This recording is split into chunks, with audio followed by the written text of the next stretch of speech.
네, 여러분 반갑습니다. 조진모입니다. 귀한 자리에 초대해 주셔서 너무 감사하고요. 저는 이 자리에 데려올 뭐 이렇게 어려운 사람이 아니고 또 이렇게 불러주셔서 너무 영광스럽고 감사한 마음이 충만한 그런 부족한 사람입니다. 이렇게 저는 사실 올 봄에 초에 조영길 장로님께서 미국으로 전화를 주셨어요. 그래서 제가 쓴 논문을 이제 수업 시간에 읽으시고 그거를 쭉 풀어서 좀 설명했으면 좋겠다 이렇게 말씀을 하셨습니다. 그게 동기가 돼서 시작이 되어서 여기까지 왔는데 여러분 이게요 굉장히 긴 논문입니다. 38페이지짜리 논문입니다. 그리고 이게 1559년서부터 1959년도까지니까 거의 400년을 커버를 하는 그런 아주 대단히 긴 그런 논문이죠. 여러분 길다는 게 좋지 않습니다. 그리고 길게 커버한다는 것도 사실은 굉장히 얕게 커버할 수밖에 없다라는 것을 여러분이 잘 아실 겁니다. 저는 지금까지 참 오랫동안 역사를 가르치면서 교회사를 가르치면서 이제 세 가지의 그런 사명을 지니고 있습니다. 첫째는 역사를 별로 그렇게 좋아하지 않는 분에게 이제 역사를 소개하면서 역사는 너무너무 흥미롭고 정말로 재미있는 겁니다라는 것을 이제 설득 드리는데 강의로 드려야 되기 때문에 좀 부담감이 있지만 어쨌든 그게 이제 사명이고요. 또 일반 역사에 대한 관심이 있으신 분에게는 일반 역사뿐만이 아니라 교회사를 좀 관심 가지십시오라고 하는 그런 사명이 저에게 있고 교회사를 좋아하시는 분들에게는 우리 공감대를 형성하면서 이제 하나님께서 역사를 주관하시는 것을 함께 누리며 또 이 사실을 주위의 분들에게 좀 함께 전할 수 있는 그런 사명이 우리에게 있습니다라는 그런 공감대를 형성하고자 하는 것이 제 목적 중에 하나입니다. 여러분 역사 좋아하시는지 모르겠어요. 근데 일반적으로 역사하게 되면은 우리 한국은 주입식 교육이잖아요. 그래서 언제 누가 무엇을 어떻게 뭐 왜까지는 몰라도 우리 한국의 역사에서는 왜는 별로 안 가르치는 것 같아요. 주로 외우는 것만 가르치는 것 같아요. 사람 인물 중심으로 해서 몇 년도에 태어났고 뭐를 했고 어떤 사건이 있었고 주로 연대와 사건 외워서 이제 그를 잘 토해내는 사람이 공부를 잘하는 사람이죠. 그래서 이제 모두 역사 시험을 보기 전에 우리 세계사든 아니면 한국사든 시험을 보기 전에는 시험 들어갈 때 다들 이러고 들어갑니다. 왜냐하면 가득가득 채워놨기 때문에 혹시 이렇게 흘릴까봐 그래서 가득 채워놓고 이거 큰일 나죠. 만약에 흘리면 그 다음에 들어가서 다 쏟아낸 다음에는 다들 이렇게 털고 나옵니다. 그래야지 다른 거에 집어넣을 수 있으니까 이제 보통 그게 역사 공부의 거의 모든 것이었습니다. 그러다 보니까 고민을 하질 않아요. 고민을. 그리고 역사를 싫어해. 왜냐하면 누가 암기 과목을 좋아하겠습니까? 혹시 여러분이 저에게 여쭈신다면 저도 암기 과목 별로 좋아하지 않습니다. 하지만 역사는 암기하는 것이 아니고 언제 어디서 누가 무엇을 으로 끝나는 것이 아니라 왜 여기에 집중해야 하는 것입니다. 특별히 우리 교회사가 정말 흥미로운 것은 교회사는 하나님께서 각 시대마다 각 사건마다 각 사람마다 하신 일을 우리에게 보여주시면서 하나님 어떤 분이냐, 하나님 그 역사 가운데 나타나신 하나님이 어떤 분이냐 하는 것을 드러내기를 원하시는 분이세요. 그러니까 역사를 배우면 뭐가 보인다? 하나님이 보인다. 그러기 때문에 역사 공부가 특별히 교회사 공부가 흥미로운 것입니다.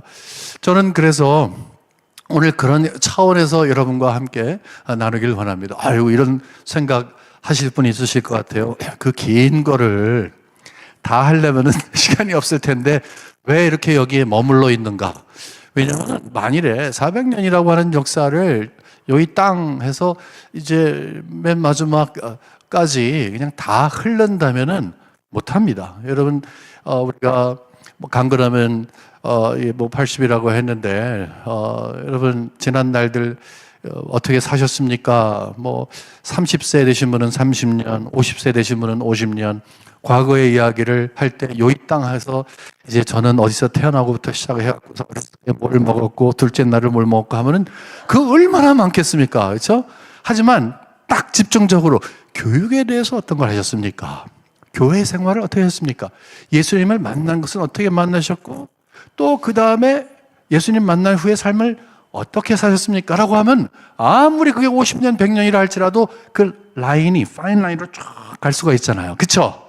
여러분 공감하십니다. 훌륭하십니다. 저 이제 끝나겠습니다. 예. 그렇기 때문에 아무리 긴 거라 할지라도 관점에서 보느냐. 역사는 관점이 중요합니다. 역사의 가장 중요한 것은 역사관입니다. 그래서 오늘은 제가 맨 앞쪽에 조금 시간이 걸려도 제가 그렇다고 길게 하지 않습니다. 이렇게 눈치 없는 사람 아니고요. 조금 앞쪽 부분에 우리가 어떻게 역사를 봐야 되는가. 그 말씀은 뭐냐 하면 오늘 제가 비교적 긴 시간 동안에 일어난 일이라 할지라도 어떤 관점으로 볼 때 이것이 하나의 파인 라인으로 볼 수가 있고 그 파인 라인으로 보는 눈을 우리가 가졌다면 제가 강의하는 내용뿐만 아니라 모든 다른 역사를 바라볼 때에도 적용될 수 있기 때문에 그것을 여러분과 제가 같이 나누고 이제 2주 후에 우리가 함께 또 새로운 주제를 갖고 공부할 때에도 이것과 상당히 유사한 방법으로 공부를 함께 하게 될 때에 여러분과 제가 함께 동일한 역사관을 소유할 수 있겠다 그런 욕심이 있습니다. 단순한 제 욕심이 아니었으면 좋겠습니다. 아멘. 너무 감사합니다. 네, 반응이 너무 좋네요. 네. 제가 여기 오기 전에 이 강의를 몇 번 봤습니다. 근데 지금까지 여러분들이 계속 참여하시고 또 시청하셨던 그런 강의와 저는 조금 다릅니다. 저는 이 어려운 역사를, 이 정말 재미없는 역사를 재밌게 하려고 하니까 마치 곰탕 딱 넣자마자 10분 만에 드세요 할 수 없잖아요. 푹 가가지고 허물허물하게 갖고서 국물 딱 떨칠 때, 이게 거기서 진하게 나오는 그거 있잖아요. 그거를 드리고 싶어요. 예, 그래서 여러분들이 저는 없어지고 낮아지고 녹아지고 빠개지고 정말 역사 가운데 일하신 하나님을 드러내기 위해서 때로는 재미있게 때로는 우리가 정말 그런가 한 질문을 하면서 고민을 해가면서 제가 아니라 이 주님이 드러나시는 그런 강의가 됐으면 좋겠습니다. 역사관에 대해서 먼저 말씀을 잠깐 드리도록 할게요. 역사관이라고 하는 것이 왜 이렇게 중요한가? 역사관은 우리가 모든 세상에 있는 일들은 다 하나님의 말씀을 통해서만 깨달을 수 있습니다. 내가 누구지? 이게 왜 만들어졌지? 과학자가 얘기할 수도 있고 그냥 우연히 말을 할 수도 있지만 우리는 모든 근거는 다 하나님이시라는 걸 알아요. 왜냐하면 아무것도 없었다가 세상이 만들어졌잖아요. 그래서 우리가 성경 수호를 하고 있는데 성경의 수호를 하는 것은 성경을 주신 하나님을 수호하는 일입니다. 그리고 그 하나님이 왜 계시할 수밖에 없었는가 하는 것을 우리가 이야기하면서 단순히 성경만을 붙잡는 게 아니라 성경을 제대로 수호할 때 성경이 이야기하고 있는 여러 가지 분야의 것, 경제, 사회, 문화, 예술, 우리의 삶, 신학은 물론이고 모든 영역에 그 하나님의 말씀을 근거로 해서 출발점을 삼아야 되는데 그거를 삼지 않기 때문에 성경을 수호하면서 우리는 결국 사회의 모든 영역, 우리 삶의 모든 영역, 우리 신앙의 모든 영역에 하나님을 출발점으로 삼게 할 수 있기 때문입니다. 그러면 역사의 출발점이 어디에 될 것인가?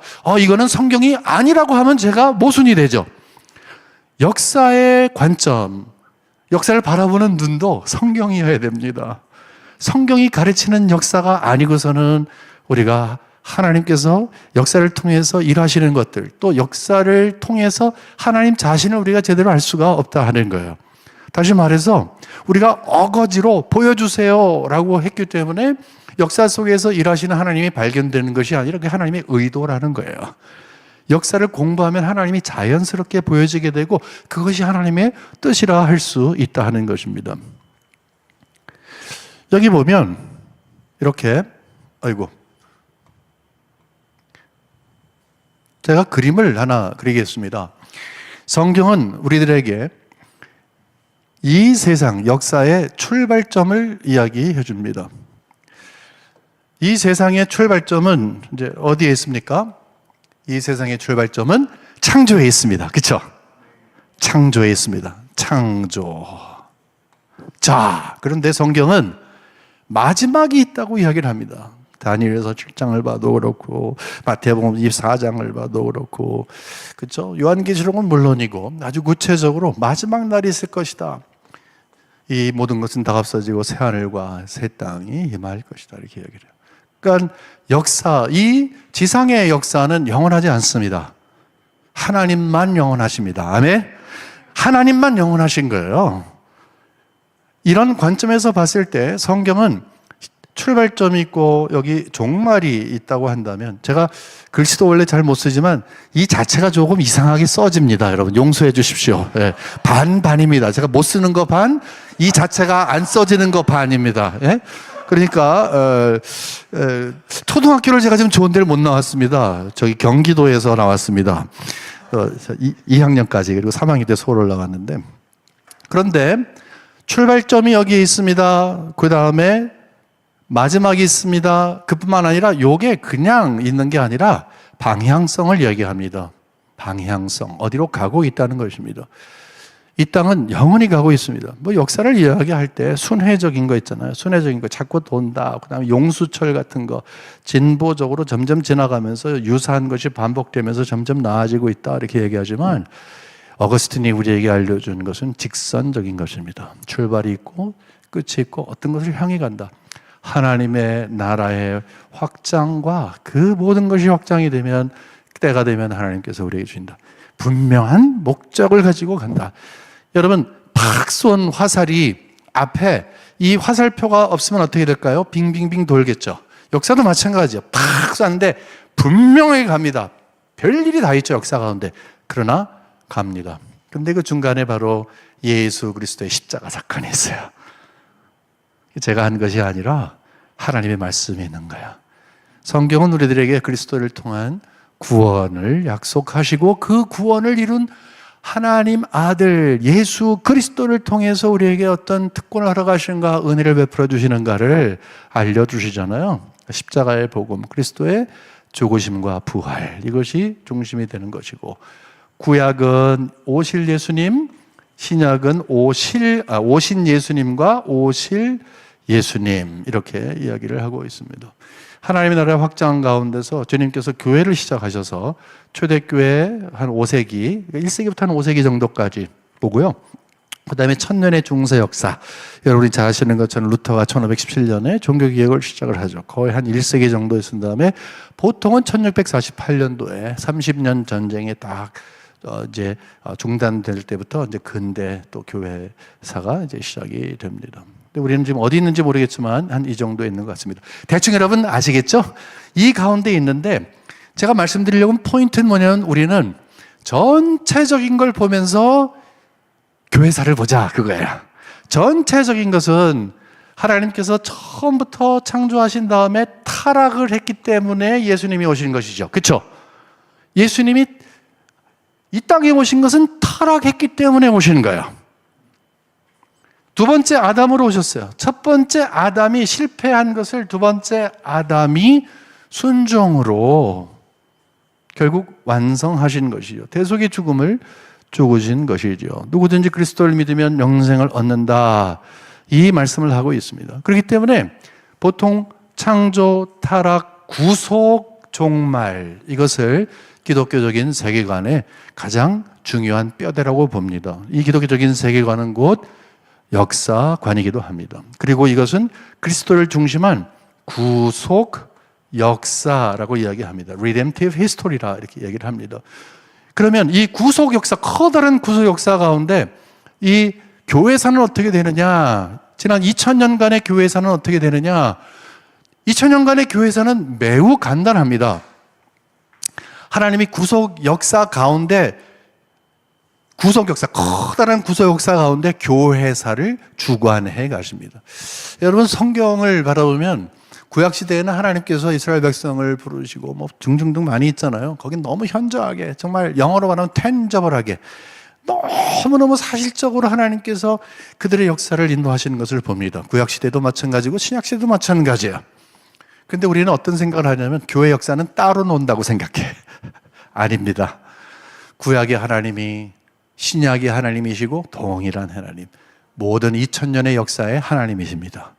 이 전제를 우리가 가만히 살펴보면, 오, 그렇구나, 하나님께서는 역사를 통해서 무엇인가를 드러내기를 원하시는구나라는 이 생각을 갖게 되고, 그 하나님께서 모든 역사 가운데 일하신 모습을 통해서 우리가 큰 그림 안에서 구속 역사를 이루시는 하나님을 발견하는 것입니다. 자그마한 이 파편들이 모두가 다 합쳐지게 되면 큰 구속 역사가 되는 것이고, 작은 파편들은 구속 역사를 이루시는 하나님을 드러내는 증거가 된다, 이렇게 볼 수가 있습니다. 이 가운데서 오늘 우리 이 강의의 주제가 장로교회사의 분열이 어떤 것인가, 이거에 대한 거예요. 조장로님께서 왜 저에게 이 분열사를 읽고 부탁을 하셨는가, 이렇게 봤더니, 여러분 아마 여러분들 나름대로 생각을 하실 거예요. 다른 것이 아니라 장로교회 분열사 그 깊은 곳에 있는 어떤 그것이 있는데, 그것이 바로 성경관이에요. 성경관이 교회의 분열에 너무너무 핵심적인 역할을 했다 하는 것입니다. 그러면 이런 생각하실 거예요. 장로교는 그래도 다른 교단보다 훨씬 더 성경적이고 좀 안전하지 않습니까? 여러분, 우리 장로교회를 볼 때 우린 너무 한국적인 장로교회만 봅니다. 우리 한국 장로교회는 정말 건강한 편이고, 그리고 자체적으로 정화할 수 있는 그런 나름의 능력이 있습니다. 우리 나름대로, 다는 아닙니다만은 우리 한국교회 장로교회는 비교적 다른 나라의, 또는 이 장로교회가 시작된 그 곳으로부터 시작해서 쭉 온 흔적들을 봤을 때에 그 어디보다도 더 성경적인 교회를 만들기 위해서 노력을 합니다. 때로는 부족하고 연약해서 그렇지 가급적이면 성경적인 교회가 되려고 많이 노력을 합니다.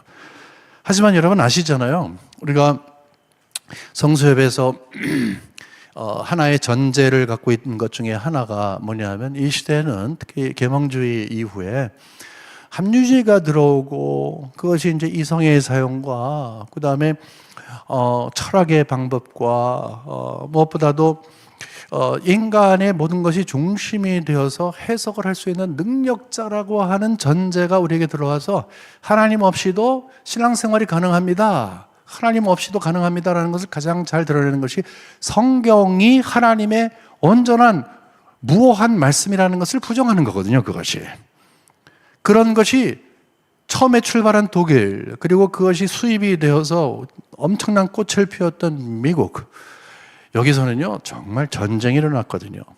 정말 커다란 전쟁이 일어났거든요. 근데 여러분이 아시나 모르시나 한국에서도 그런 전쟁이 있었다는 거죠.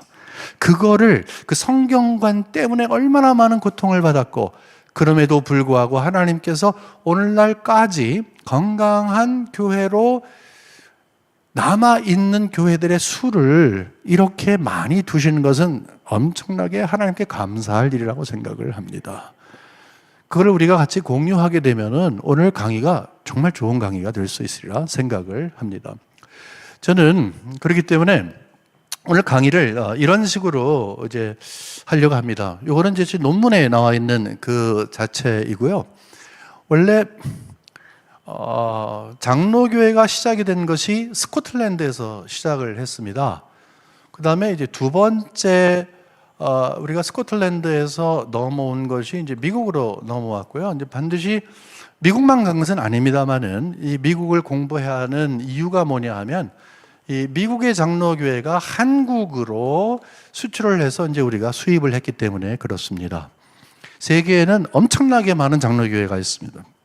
엄청나게 많은 장로교회가 있지만 우리 한국 교회 제일 초기에 영향을 준 것은 특별히 무엇보다도 미국의 장로교회입니다. 우리 한국에 장로교회가 들어온 것은 우리가 다음번에 좀 더 자세히 여러분께 나눌 수 있겠습니다만, 그래서 스케치만 잠깐 말씀드리면, 장로교회 가운데서도 맨 처음에 북장로교회가 들어왔고, 그 다음에 호주 장로교회, 호주 있잖아요, 오스트레일리아. 호주 장로교회가 들어왔고, 그 다음에 1890년도에 가가지고서 미국의 남장로교회, 그 다음에 캐나다 장로교회, 이렇게 1890년대 들어왔거든요. 그러니까 미국 장로교회만 있는 거 아니에요. 미국 장로교회도 크게 봤을 때 북장로교, 남장로교 이렇게 나눌 수 있지만, 이런 전체적인 그림 가운데에서 우리가 이렇게 이 스코틀랜드와 미국 장로교회와 이 가운데서도 미국 북장로교회와 북장로교회, 처음에 들어왔던 1885년도에 언더우드가 왔던 이 북장로교회와 그 다음에 한국교회를 이렇게 우리가 찝어서 이야기하는 건 뭐냐면, 모두가 다 분열의 역사를 경험했다는 거예요. 공통분모가 그거예요. 다 분열됐어요. 그래서 우리는 우리 장로교회가 분열의 영을 받고 분열의 은사를 받아서 일이 찢어지고 저렇게 나눠진다는 그런 거가 있지만, 이게 사실 웃을거리는 아닌 것 같아요.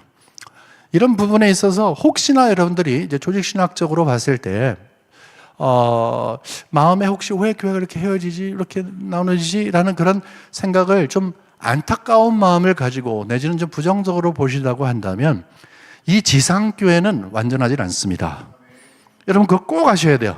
만일에 지상교회가 완전하다면, 하나님이 그렇게 원하신다면 만들 수 있으셨겠죠. 근데 그럼 새하늘과 새 땅이 뭐가 필요해요? 그러면 이 지상교회는 불완전합니다. 전투하는 교회입니다. 전투하는 교회를 이야기하는 것은 승리하는 교회와 대비가 되는 것입니다. 저 새하늘과 새 땅, 영원한 나라, 모든 예수 믿는 사람들이 영원히 거할 곳, 거기를 승리하는 교회라고 한다면 이 땅에는 전투하는 교회예요. 영적인 전쟁이 계속 있는 거예요. 우리를 빼앗아 가려고 하는 원수 마귀가 끊임없이 우리를 도전하는 거예요. 하지만 거기에서 우리 영적 전쟁을 싸우는 것이죠. 그래서 아주 오래전부터 이렇게 구분을 했어요. 교회를 이야기할 때 이 두 가지로 조금 구분해 보십시오. 하나는 뭐냐 하면은 소위 말하는 Universal Church, 이게 공의회라고 하는데, 공회라고 하는데, 공의회가 아니라 공의회는 카운슬이고요. 공회라고 하는데, 우리가 사도신경을 하나님 앞에 드릴 때에 이 공의를 믿사오며 그렇게 이야기하잖아요. 그러니까 예수님을 믿는 모든 사람들, 옛날에고 지금도 앞으로도 믿을 모든 사람들 다 교회라고 하는 것이죠. 그래서 교회는 건물이 아니다라는 이야기를 할 때 출발점을 바로 거기서 삼는 것이죠. 다 예수 그리스도의 피를 갖고 그리스도와 연합된 사람들, 모든 이 지상에 있는 모든 사람들을 다 이제 결국은 하나의, 이거를 이제 비가시적인 교회와 가시적인 교회로 뒀을 때, 비가시적인, 이 가시가 있을 때 뭐 생선 가시가 있다는 그런 의미가 아니라, 이제 영어로 눈에 보이지 않는 invisible church, invisible, 보이지 않는 교회. 그 다음에 가시적인 교회는 이제 눈에 보이는 교회, visible church, 이런 식으로 해서 이제 구분을 하게 되는데, 이 가시적인 교회는 여기 앞에 있는 교회, 또 저쪽 뒤에 있는 교회, 옛날에 평양에 있다가 없어진 교회, 그 다음에 여러분 그 소아시아에 쓰던 7교회 다 가시적인 교회예요. 가시적인 교회는 어떤 특징이 있어요? 이따가 없어지는 거예요. 뭐 싸움도 하고. 고린도 전서 여러분 보세요. 문제 많아요. 예. 고린도 후서 2장 4절에 보게 되면은 바울이 내가 눈물로 쓴 편지로 하면서 잃어버린 편지에 대해서 이야기하잖아요. 사도 바울은 울린 교회야. 고린도 교회가 대단합니다. 그러니까 이 지상교회는 완전하지가 않다.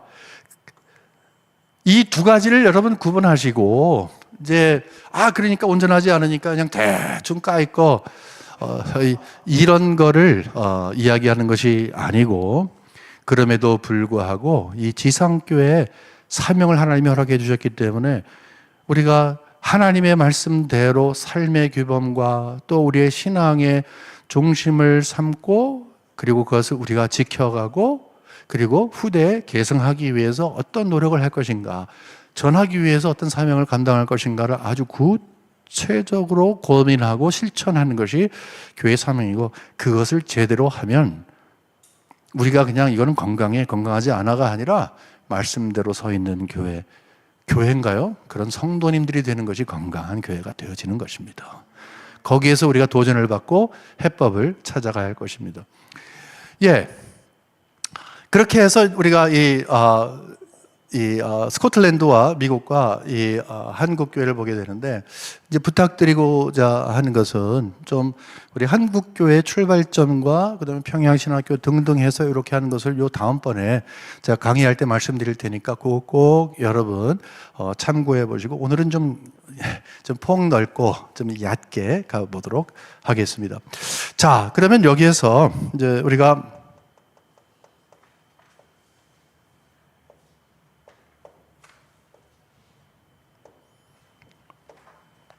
공부를 해보도록 하겠습니다. 저는 여기에서 이제 이렇게 연도수가 나오고 딱 있으니까 뭐 할 수 없구나. 예? 역시 그 역사 선생 맞네. 뭐 이렇게 생각할지 모르겠습니다. 근데 제가 여기다가 이제 좀 미리 와서 적어 놓은 이유가 딱 하나 있다면, 이 연도수를 여러분들이 꼭 알아야 된다는 그런 의미가 아니에요. 이 흐름을 제가 말씀드리기 위한 건데, 연도수와 함께 그 흐름을 말씀드리면 굉장히 빡빡하고 힘들어요. 그러면은 역사를 재미있게 만드는 게 제 사명이라고 그랬잖아요. 사명을 못하는 거예요. 그래서 이것을 여기다가 적어 놨습니다.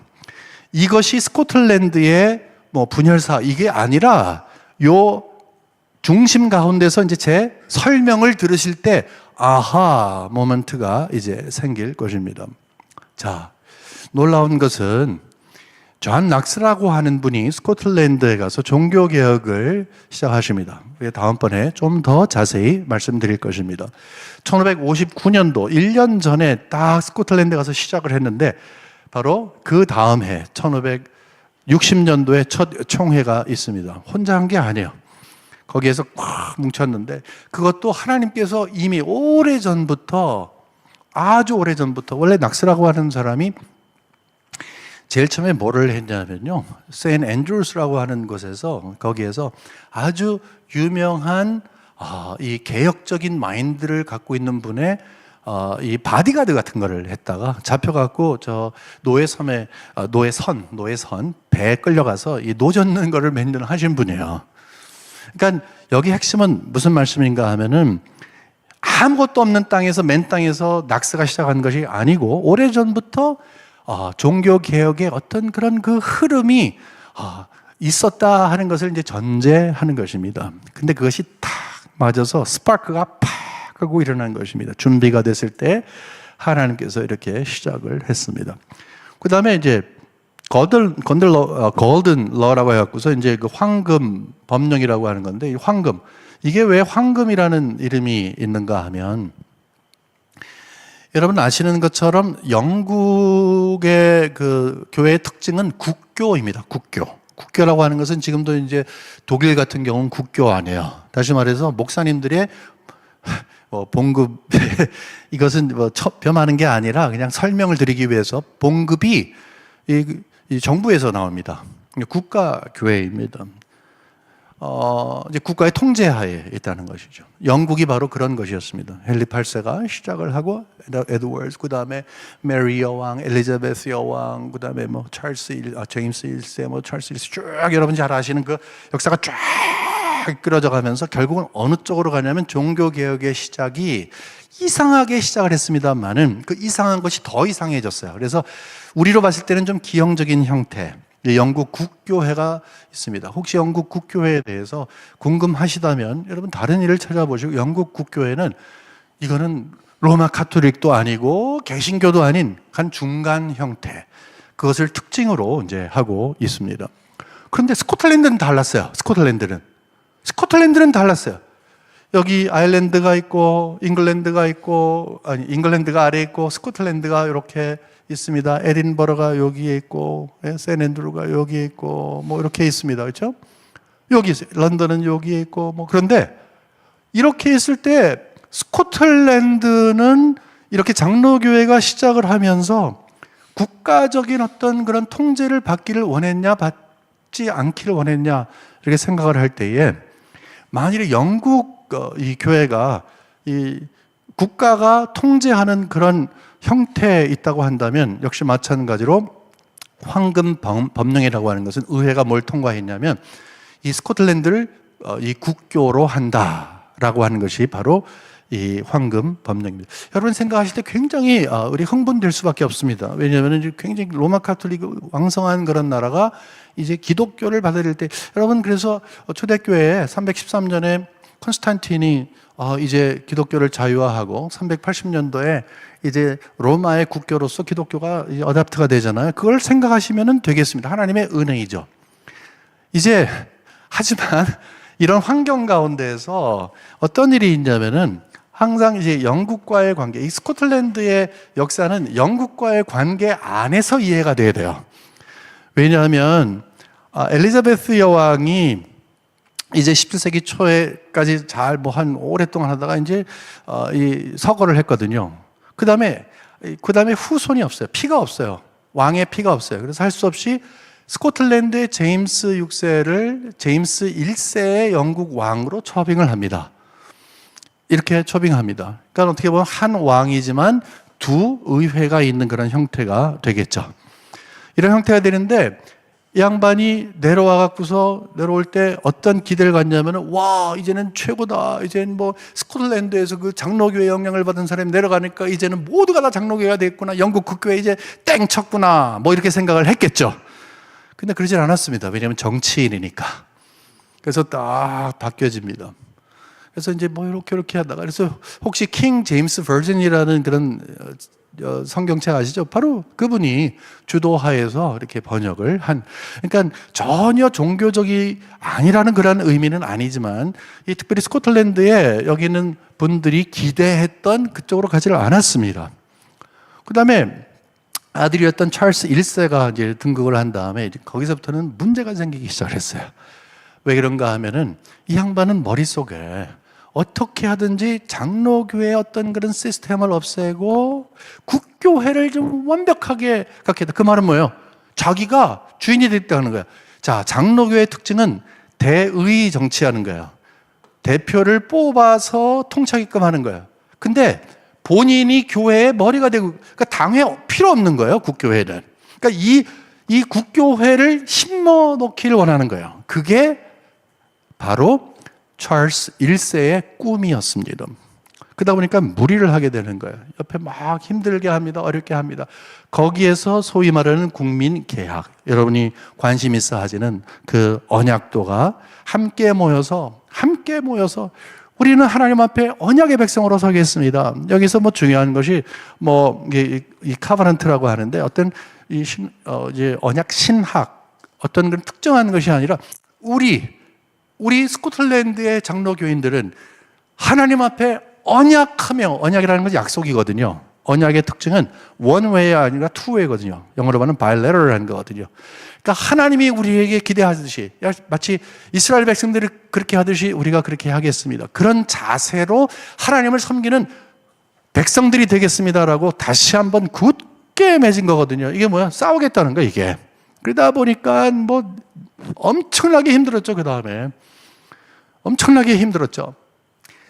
그 찰스 1세와 결국 이 언약, 계약이라고 하고 또 언약이라도 하는데, 언약도라고 하도 계약도라고 하기도 하는데, 이 완전히 충돌되는, 그러니까 자기네들의 원하는 것이 이거다라는 분명한 것에 되면 첨예하게 대립을 하잖아요. 이러한 가운데서 역사는 결국 흘러가면서 요 다음번에 있는 것이 굉장히 어려운 역사가 있습니다. 요것만 하더라도 이제 오래된 시간을 갖겠지만 이런 환경 가운데서 소위 여기를 이제 찰스 1세를 왕당파라고 한다면 의회파가 나타나서 전쟁을 치르게 됩니다. 야, 이제 좀 어려워지기 시작하죠? 어려졌다기보다도 약간 좀 옆길로 가기 시작을 하죠? 그러니까 찰스 1세가 이렇게 될 때 왕을 중심하느냐, 의회를 중심하느냐라고 했을 때 왕당파와 의회파가 싸움을 하게 됩니다. 전쟁을 하게 됩니다. 전쟁을, 정말로 죽이고 하는 전쟁을 치르게 됩니다. 근데 여기에서 여러분, 이 찰스 1세와 이 각을 세웠던 스코틀랜드의 사람들은 과연 어느 편에 섰을까요? 왕을 아니면은 의회를? 당연히 의회파죠. 그리고 의회파에서 이제 가만히 생각을 해보니까 이 스코틀랜드 사람들이 필요해. 왜냐하면은 자칫 잘못하면은 이 찰스 1세가 이 아일랜드는 엄청나게 로마 카톨릭이 왕성한 곳이거든요. 여기에 있는 군대를 여기다가 이제 보내갖고서 이제 이 어려움을 이제 경험할 것 같아요.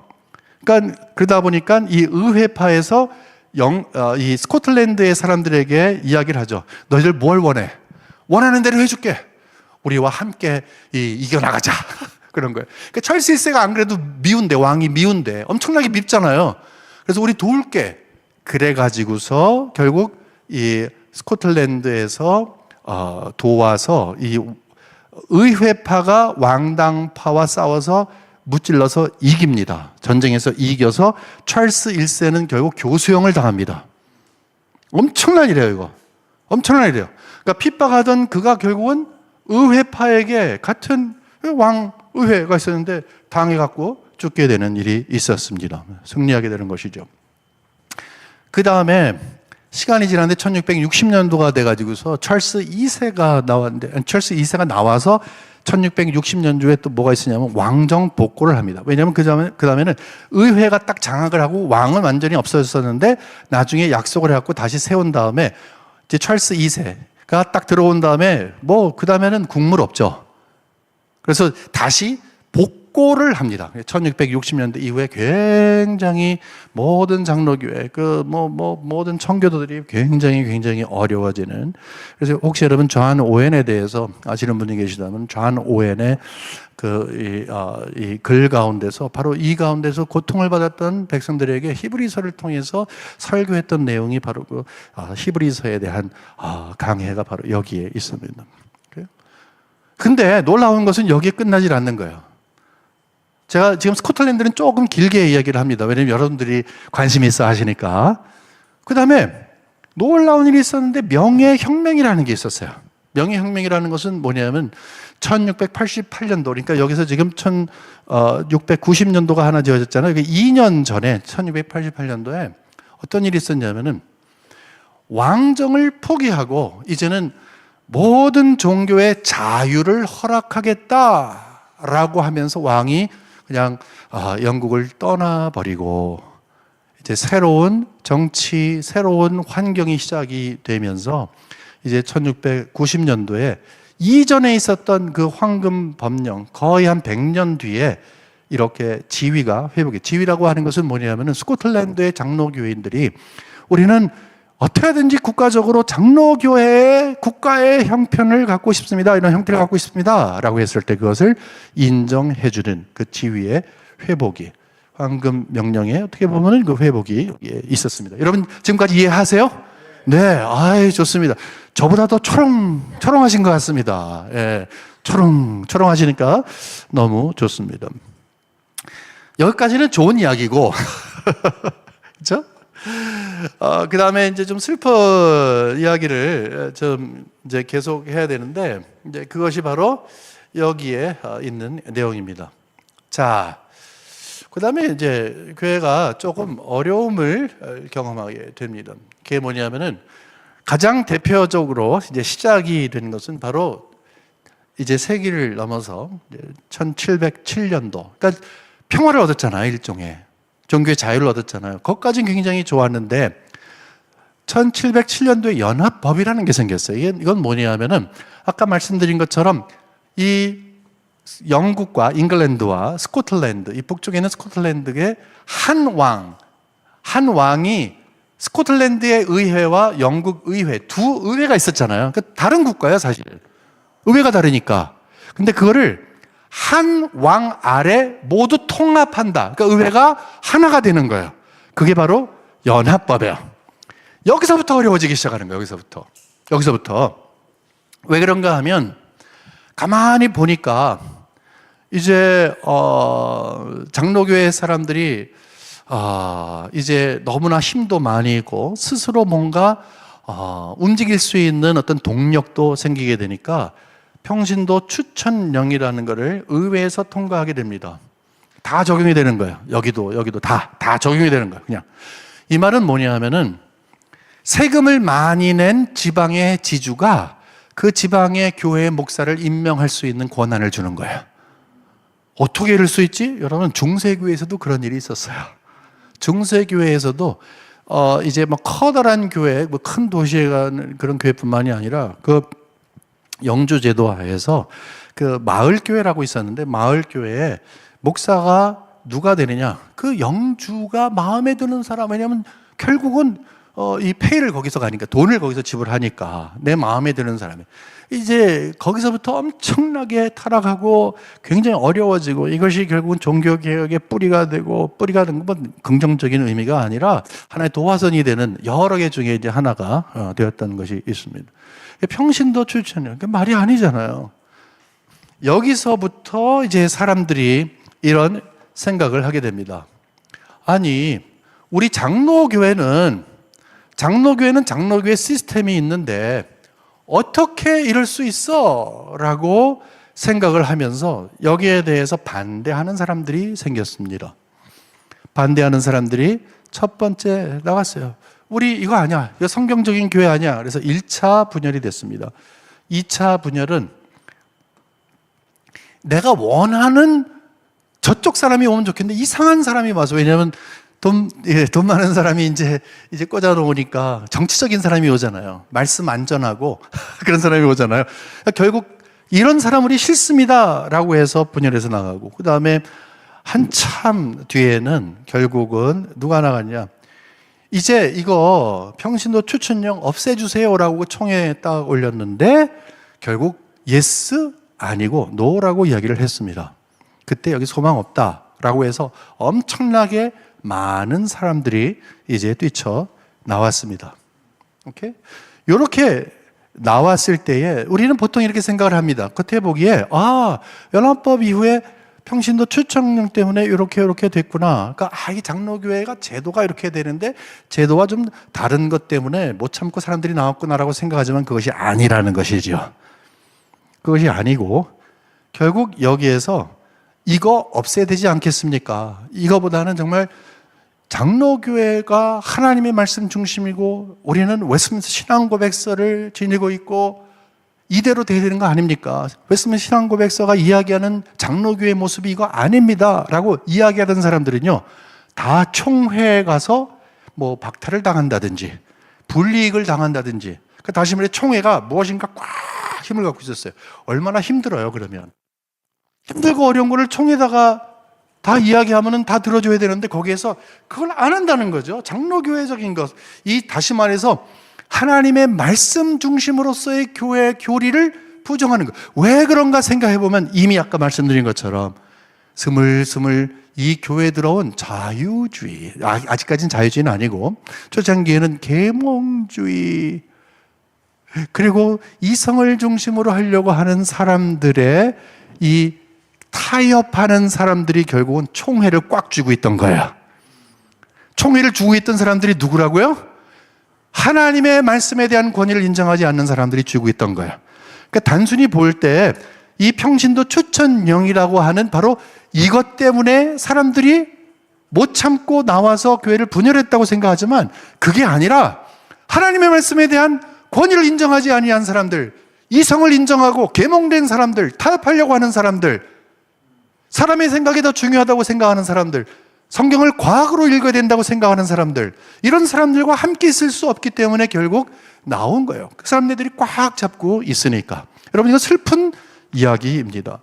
그 남은 분들은 결국은 이 국교회, 그 스코틀랜드에 있는 국교회에 있는 장로교회 안에서 있는 분들은 결국은 이 시대적인 흐름 가운데 편승했던 분이고, 여기 나온 분들은 결국 성경적인 교회를 세우기 위해서 나왔고, 지금 현재 비록 소수이지만, 아주 소수이지만 그나마 정말로 하나님의 말씀의 권위를 인정하고 그 가운데서 여러분이 지난번에 스코틀랜드에 가서 발견한 그 보화와 같은 그런 전통은 바로 여기에서 나와서 하나님께서 성경적인 교회를 이렇게 원하시는데 라고 하면서 성경적인 교회를 이루고자 했던 그런 분들이 바로 여기에 후예가 되는 것입니다. 여러분 아시겠죠? 예. 이렇게 보고 그 다음에 이제는 우리가 속도를 조금 빨리 하겠습니다. 아니면 오늘 밤 새야 됩니다. 그거 큰일 나죠, 그러면요. 그래서 이제는 조금 빨리 하겠습니다. 이제 미국으로 건너가게 됩니다. 미국으로 어떻게 건너가는가에 대해서는 요 다음 강의를 여러분이 들어주시고, 짧게 말씀을 드리면, 이제 결국은 스코틀랜드에서 시작되어서 아일랜드로 가게 되고, 결국은 뭐 스코틀랜드와 아일랜드, 다시 말해서 영국에 있는 이 장로교회가 나중에 미국으로 건너가게 됩니다. 미국으로 건너가게 되면 이제 미국이 이렇게 큰데 맨 위에는 이제 영국에서 온, 뉴잉글랜드 지방은 영국에서 온 청교도들이 중심이 된다면, 이제 뉴저지 북쪽하고 그다음에 뉴욕 쪽, 여기는 이제 화란에서 오신 분들, 그다음에 필라델피아를 중심으로 해서 그 뉴저지 아래쪽은 이제 장로교회가 굉장히 흥합니다. 그래서 이 동부로 보게 되면, 이게 동부는 회중교회, 그다음에 이 개혁교회는 이제 네덜란드 화란교회고, 그다음에 뉴저지 남부하고 북쪽 그 필라델피아는 이제 장로교회가 흥합니다. 여기 이제 영국에서 스코틀랜드하고 아일랜드 중점으로 해서 이제 오신 분들이 여기에 이제 있게 됩니다. 어쨌든 간에 그래서 필라델피아에서 첫 노예를 하게 됩니다. 그 다음에 첫 대회가 그 다음에 10년 뒤에 있습니다. 대회가 뭐지? 대회라는 것은 미국이 워낙 크기 때문에 이렇게 나뉘어져 가지고서 미국을 딱 이제 전체로 봤을 때는 총회이지만 각 노회들이 조금 있는데 요쪽만 마치 자그마한 총회처럼 기능을 하게 한 것이 바로 대회예요. 우리 한국도 이 6.25가 있은 다음에 우리 장로교회에서도 내려와서 첫 번째 총회하지 않았습니다. 남부 대회를 했습니다. 왜냐하면 통일이 되면은 결국 총회로 다 같이 하려고, 우리가 장로교회 북한 이쪽에 있는 분들을 두고 총회를 할 수 없다 그래서 남부 대회를 했습니다. 그러니까 그 다음에 이제 첫 총회를 한 것이 바로 여기에 있습니다. 그런데 여기서 핵심적인 게 뭐냐면 바로 신조 채택입니다. 첫 대회가 있은 다음에 굉장히 흔들흔들했어요. 그 이유가 뭐냐 하면은 그때 당시에 이제 1차 부흥운동이 있었거든요. 여러분, 1차 부흥운동에 대해서 이렇게 아시면 돼요. 혹시 자나란 에드워즈 아세요? 자나란 에드워즈. 그다음에 위필드 아세요? 휘필드. 같은 동시대 사람이거든요. 근데 거기에 이제 한 두 사람만 더 추가해서 여러분 아시게 되면은 그 4명 정도가 주인공이 되는데, 아까 말씀드린 뉴잉글랜드 지방 저기 동부의 북쪽에는, 미국의 북쪽에는 이 자나란 에드워즈가 이제 주도했고, 그 다음에 중부에는 프렐링 하이젠이라고 하는 화란 분이 이제 주도했고, 그 다음에 요 남부 장로교회 안에서는 테넌트라고 하는 분이 이제 주도를 했어요. 근데 그분은 주로 어떤 걸 했냐면은, 제일 처음에 왔을 때 스코틀랜드에서만 오고 이런 분들은 잘 배우고 이렇게 왔습니다만은, 여기 오신 분들은 제대로 배우지를 못했어요. 제대로 배우지 못하니까 뭐 제대로 배우지 못했어라는 것을 막 이야기하긴 하지만, 이분들이 주로 어디에, 여러분 아주 못 배웠다는 게 아닙니다. 이제 뭐 제대로 배웠겠죠. 이제 폄하하는데, 부흥운동, 이 1차 부흥운동 있었잖아요. 막 정말 이 초대, 초기에 정말 이민자들로서 하나님이 은혜를 베풀어 주신 것에 대해서 정말 열심히 하다가 시간이 지나면서 좀 식어지게 되니까 부흥운동이 확 일어났는데, 거기에 적극적으로 장로교회 파가 거기도 들어가는 거야. 그러니까 교리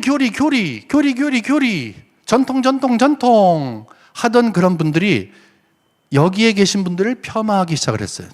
저 감정주의자들. 근데 아직까지는 여기에서 계셨던 분들이 부흥운동을 수용하셨지만, 그렇다고 완전히 교리를 부정하거나 그런 분이 아니었습니다.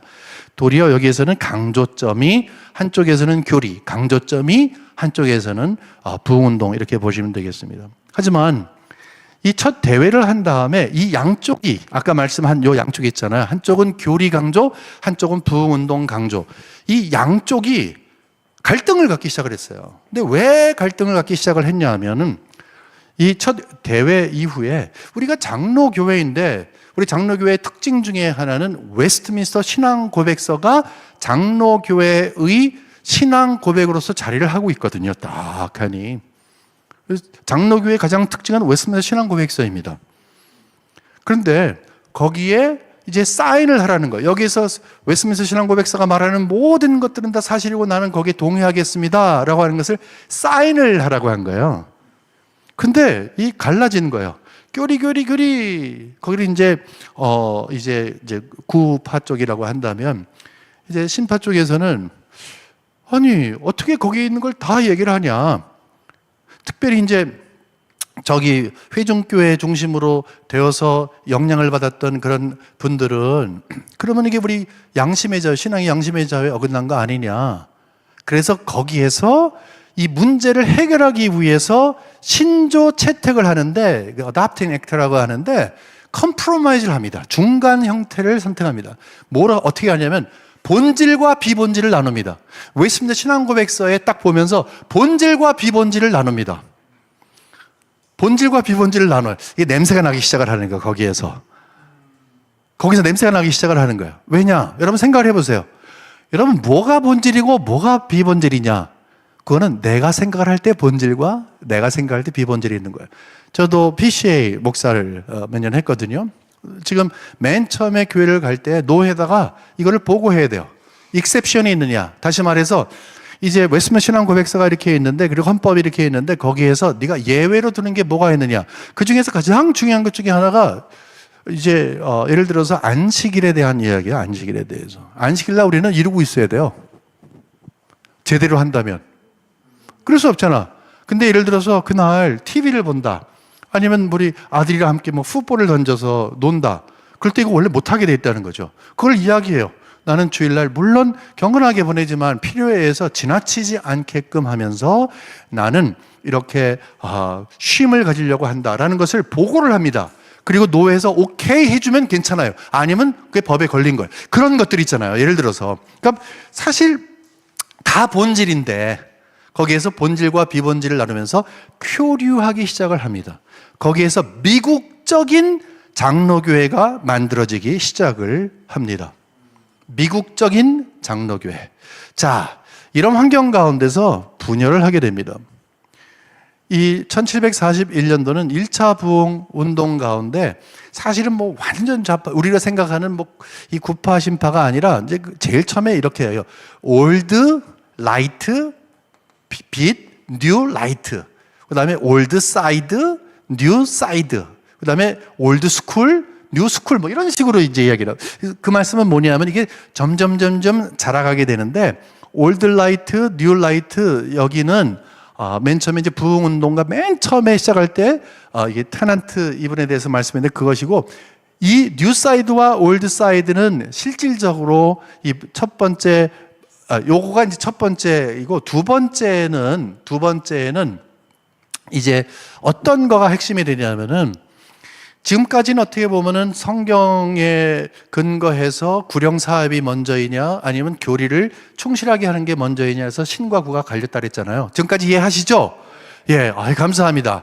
이해하지 못하셔도 이해한다고 하시는 것이 기본 예의가 되겠습니다. 예, 그러나 이해하신 듯해서 너무 감사합니다.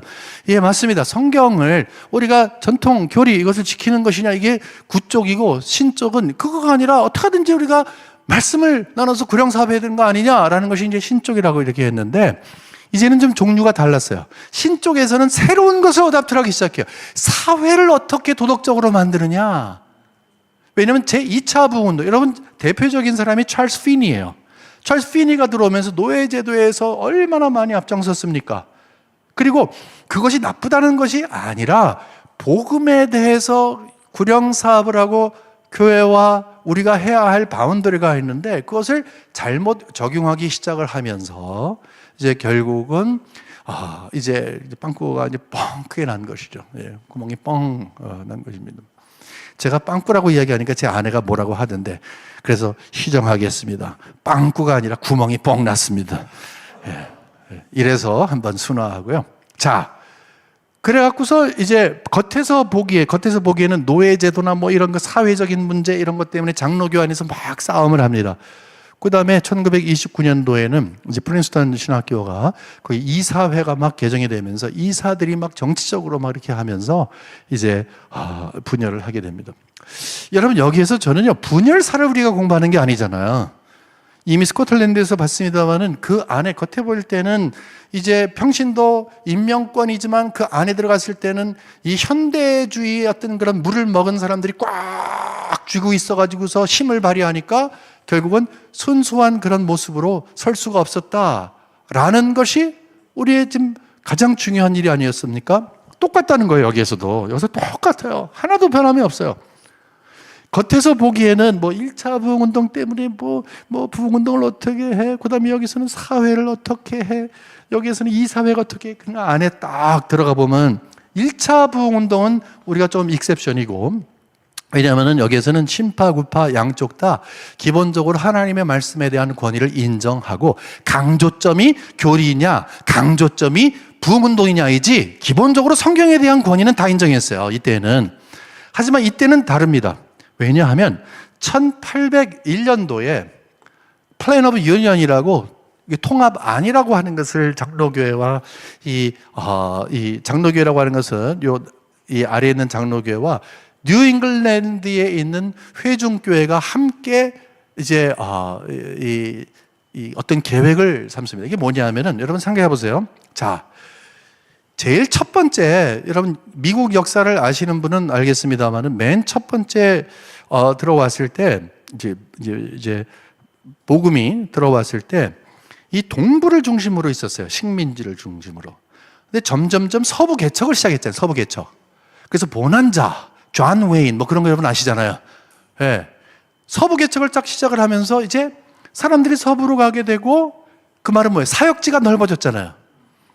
그러면 거기에서 그 새로 생긴 도시에 교회를 누가 맡느냐라는 그런 아주 실질적인 문제가 생기잖아요. 그럴 때 장로교회는 교리 중요하잖아. 그 제대로 훈련받지 아니한 사람을 세울 수 있는 그런 생각이 별로 없는 거야. 하지만 그 안에서 신파적인 것, 부흥운동에 대한 강조점 있는 사람은 아니 맞아, 우리 교리 맞지만 얼마나 좋은 기회야. 하나님이 기회 주실 때 가서 빨리빨리 어떻게 해가지고서 목사를 세워서 교회를 세워야지. 여러분 양쪽 다 맞죠? 근데 그거를 위해서 회중교회라고 하는 것은 가장 기본적으로 뿌리를 내려가게 되면 칼빈이 그 신학을 중심으로 하거든요. 칼빈주의에서 이 장로교도 나오지만 회중교회도 그때 당시에는 같이 나옵니다. 그러니까 우리가 뿌리의 신학이 같으니까 우리가 회중교회와 뉴잉글랜드 지방에 있는 회중교회와 장로교회가 완전히 다른 교파이지만 이 개척지에 가서 교회가 세워졌을 때 장로교회 교인들을 회중교회에다 보내고 회중교회 사람들을 장로교회에다 보내도 괜찮은 걸로 우리 하자. 그래서 효과적으로 우리 이 부흥운동을 주도하자. 이렇게 한 것이 바로 1801년도에 있었던 이 플랜 오브 유니언입니다. 하지만 이 계획 안에서 이제 문제가 생기기 시작을 했어요.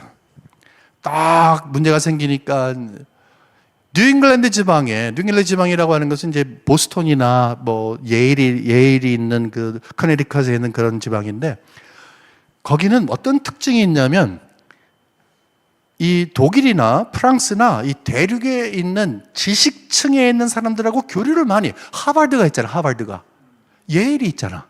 그러니까 거기 있는 똑똑한 사람들이 이미 독일과 프랑스와 영국과 이런 데에서 많이 진행되고 있는 비성경적인 사고, 비성경적인 그런 신학을 수용하기 시작을 해요. 그래갖고 특별히 예일에 있는 예일 대학을 중심으로 해서 뉴 헤븐 이런 신학이라고 있는데 테일러라고 하는 사람이 네서넬 테일러라고 하는 사람은 어떤 거 이야기하냐면 이성 사용에 대해서 완전히 힘을 줍니다. 그러니까 교회, 전통, 그다음에 이성 다 동일하게 보는 거예요. 여러분 얼마나 잘못된 거예요? 근데 그게 장로교 안으로 스멀스멀 들어와. 심지어는 저기 뉴잉글랜드 지방을 중심으로 해서 단일 신론, 우리 삼위일체 하나님을 믿잖아요. 근데 하나님 홀로 대신 하나님 한 분밖에, 성부밖에 없다. 이거 완전히 그 옛날 초대교회로 돌아가잖아요. 그런 문제를 갖고 있는 사람들이 소멀소멀 들어오는 거예요. 왜? 이성적으로 생각할 때 그게 아니거든. 그래서 교회 안에, 이 장로교회 안에 문제가 생기기 시작을 했습니다. 그 문제가 생기기 시작을 하면서 결국은 그 문제의 영향을 받은 사람, 아까 조금 전에 말씀드린 뉴 헤이븐 신학의 네서니얼 테일러의 영향을 받은 사람이 바로 찰스 피니예요. 거기서 알미니안적인 요소가 그냥 한꺼번에 생긴 것이 아니라 굉장히 복합적인 의미에서 생긴 거예요. 그렇게 들어가다 보니까 당연히 함께 있을 수 없죠. 그래서 나눠지게 된 거예요. 근데 문제는 뭐냐면 그 다음에 69년도에 통합을 하게 되는데, 여러분 남북 전쟁이 언제 있냐면은 1861년서부터 65년까지 있어요. 요 사이에 있어요. 1861년 사이. 그러니까 이렇게 보시면 돼요. 이때 헤어지고 38년에 헤어지고 69년도에 다시 통합하는데, 왜 그런가 하면은 이 남북 전쟁이 있은 다음에 다 끝난 다음에 우리가 남이가 이게 시작을 한 거야. 우리가 남이가 하는 것이 딱 시작을 하면서 결국은 우리가 함께 해야 되는 거 아니냐라고 해서 합쳐지는 스피릿이 생기기 시작을 했어요. 거기에서 이거구나. 그래서 합쳐졌는데 박수를 일단은 치죠. 왜냐하면 통합이 좋으니까. 근데 여러분 박수 칠 수가 없어요. 근본적인 문제가 해결되지 않은 다음에 합쳐지게 되면 어떻게 해요? 더 영향을 주고받겠죠. 더 영향을 주고받겠죠. 결국은 여기에서 이렇게 합쳐졌습니다만은 그 다음에 소위 말하는 구파와 신파로 나눠져 갖고서 정말 지지고 볶고 엄청난 전쟁이 시작이 된 거예요. 바로 그때서부터 엄청난 전쟁이 막 진행이 된 거예요. 자, 이런 환경 가운데 지속적으로 있다가 결국 1890년도 이후부터는 미국 장로교회가 몸살을 앓기 시작을 합니다. 왜냐하면 아예 노골적으로, 전에는 뭐 슬금슬금 들어왔고 그 다음에 숨어서 있었고 자기를 표현하지 못했지만, 아예 이제는 계몽주의 영향을 받은, 그 자유주의 영향을 받은, 성경의 무오에 대해서 정반대를 하는, 성경의 오류가 다 마치 성경을 해석하는 첫 번째 발걸음인 것처럼 생각하는, 그래서 성경을 그냥 사람이 쓴 문서라고 생각하는 그러한 사람들이 노골적으로 생기기 시작을 하는 거예요. 겉으로 보기에 전쟁이 시작이 된 것입니다. 그래서 1890년도부터는 엄청난 소용돌이 속에 들어갑니다. 특별히 여기에서 찰스 브리그스라고 하는, 윌리엄 브리그스라고 하는 사람이 있는데, 유니언 신학교에서 1891년도 그때 이제 교수로 들어오면서, 그 사람은 이제 신학교 교수가 아예 그냥 노골적으로 자유주의 신학을 가져놓고 성경 비평이나 뭐 이런 거, 우리가 거부해야 하는 모든 것들을 다 노골적으로 가르치기 시작을 했어요. 바로 이런 환경 속에서 뭐가 딱 일어나느냐, 이제 보수적인 사람들이 일어나기 시작을 합니다. 보수적인 사람들이 일어나기 시작을 하면서 대항하기 시작을 합니다. 여기에서 나온 것이 소위 말하는 이제 자유주의와 현대주의와 이 근본주의의 전쟁이 시작이 됩니다. 이 근본주의가 이제 말이 그렇지, 근본주의라고 이야기한 것은 여러분 슬픈 이야기예요. 왜 그런가 하면은 1910년도에 이 미국 그 PCUSA 장로교회가, 북장로교회가 이런 결정을 해요. 아니, 아무리 그래도 그렇지, 어떻게 성경에서 예수님의 동정녀 탄생을 믿지 않아? 어떻게 성경의 무어성을 부정하다니, 이게 무슨 말이야? 적어도 이거는 우리가 근본적으로 지켜야 될 거 아니야? 라고 하면서 한 게 뭐냐면, 성경의 무어, 예수님의 이 동정녀 탄생, 그 다음에 육체적인 죽음, 육체적인 부활, 육체적인 재림, 여러분 이거 없으면 다 우리 끝나잖아요. 그렇죠? 이거는 우리가 정말 기본적으로 해야 되는 거 아니냐라는 것을 총회적으로 이제 결정을 하고, 1616년도하고 그다음에 23년도에 다시 한번 확인을 합니다. 이게 배경을 보시게 되면 슬픈 배경이에요. 왜? 말도 안 되는 것을 근본이라고 우리가 붙잡아야 되는 것 아니냐라고 얘기를 하니까. 근데 저쪽 자유주의, 아까 우리가 정말 제조가 해야 되는 그쪽에서는 1924년도에 어번 선언이라는 것을 이제 완전히 핵폭탄을 하나 터뜨립니다. 왜 핵폭탄일까? 왜 핵폭탄일까요? 적어도 5가지는 우리가 기본으로 삼자 그랬잖아요. 장로교회에서 5개 모든 것들을 부정하는 것을 서명을 하는, 결국은 그 자리에 서명하고 합쳐서 서명해서 거의 1000명 이상 되는 장로교회 목사들이 결국 서명하게 됩니다. 1000명이 넘게 서명해요. 이 어번 선언은 핵폭탄이었습니다. 결국 그래서 1929년도에 갈라지게 되어서 이제 웨스트민스터 우리 신학교가 여기서 생기게 됩니다. 제가 지금 말씀드린 것은 뭐냐면은 겉에서 보기에는 이것저것 뭐 다 있지만 결국은 성경관, 특별히 계몽주의 영향을 받은 이 새로운 신학이 들어와서 이렇게 됐다 그랬습니다. 자, 이제 제가 시간이 너무 많이 간 것 같은데 앞으로 딱 10분만 더 하겠습니다. 괜찮겠습니까?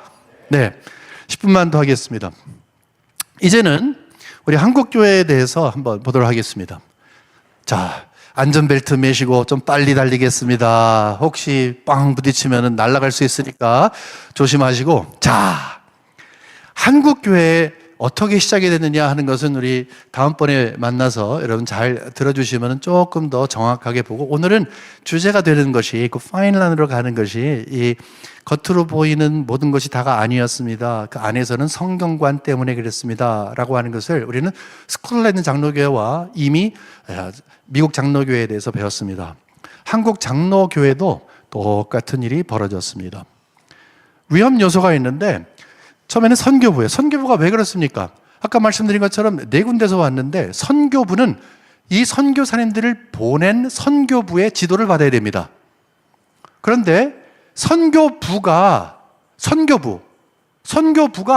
만일에 힘을 갖고 있는 사람들이 하나님의 말씀에 무엇을 거부하고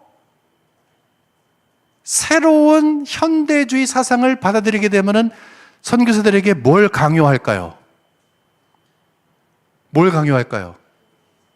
전통적인 하나님이 장로에게 주신 그 성경 중심의 신학을 포기하도록 하게끔 합니다. 아니면 돈 안 보내주잖아요.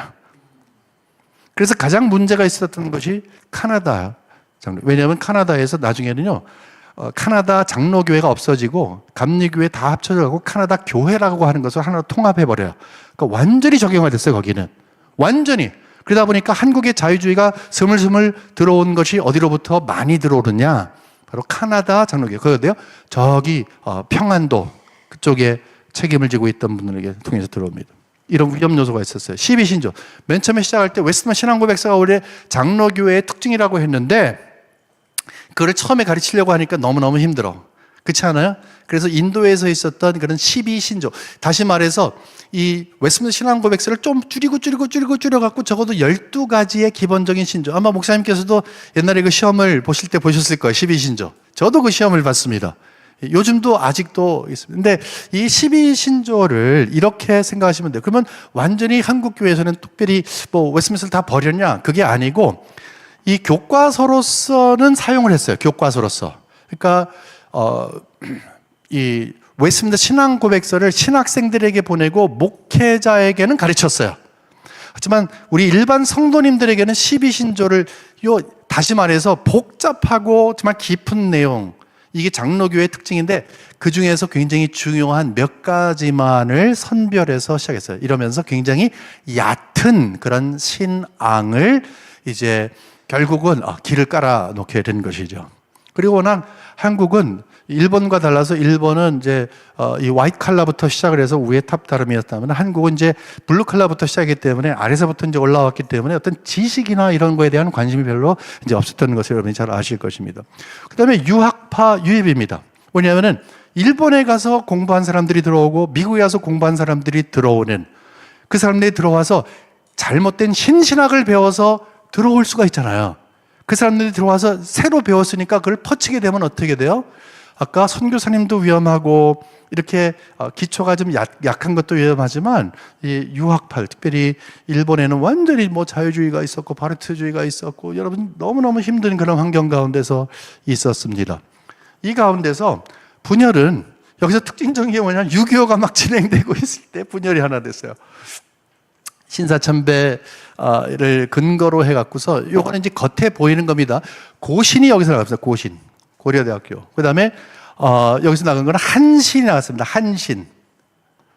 한국신학대학교 여기서 나가고 여기는 이제 통합하고 합동하고 다시 고신이 부산에 있는 고신이 52년도에 나갔는데 겉에 보기에는 뭐냐면 이제 신사참배를 한 분들이 나와서 이제 우리가 과거사를 좀 이렇게 좀 회개하고 해야 되지 않겠냐 그럴 때 기득권을 갖고 있던 분이 이제 일정과 딱 붙어 있던 사람들이기 때문에 그걸 허락하지 않아서 결국은 불이익을 당하면서 나가고, 조선신학교는 원래 1938년서부터 엄청나게 일제가 막 그냥 강압적으로 신사참배를 시켰거든요.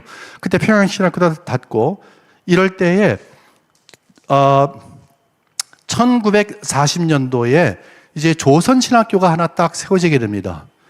그리고 이제 1948년도가 돼가지고서 이제 광복을 받은 다음에 이제 하나님께서 평양신학교의 맥을 이을 수 있는 장로회 신학교를 하나 세우십니다. 다시 말해서 뭐냐면은 이 조선신학교는 김재준이라고 하는 분이 중심이 되어서 이제 일제와 함께 연결되는, 어떻게 그럴 수 있었을까? 여러분 보세요. 이 선교부에 따라서 다르다고 했잖아요. 그러니까 이 자유주의의 영향을 수용하려고 하는 선교사님들은 얼마든지 자유주의의 물을 먹은 그런 학생들, 그런 교단을 세울 수 있는 백업을 가능했다는 것이죠.